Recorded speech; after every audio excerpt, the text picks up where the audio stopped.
আজ থেকে 100 বছর পর ক্যালেন্ডারের পাতায় যখন 2124 সাল, আমাদের প্রায় প্রত্যেকের দেহ তখন মাটির নিচে, অস্তিত্ব তখন রূহের জগতে।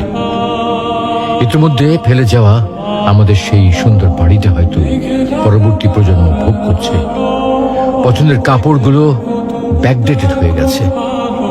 শখের গাড়িটা হয়তো অন্য কেউ চালাচ্ছে, আর আমায় খুব কম জনের স্মরণে রেখেছে। হয়তো হয়তো কেউ ভাবেও না। হাতে তাদের সময় নেই, যাদের জন্য এত কিছু করতে করতে নিজের জীবনটাই শেষ করে দিয়েছিলাম। আচ্ছা আচ্ছা, বাস্তবতার এই জীবনে আপনি আপনার দাদাকে কতবার স্মরণ করেন? আপনার দাদির কথা আপনি কখনো কি আপনার মনে পড়ে? পৃথিবীর বুকে আজকে এই বেঁচে থাকা, এত হইচই, এত মায়া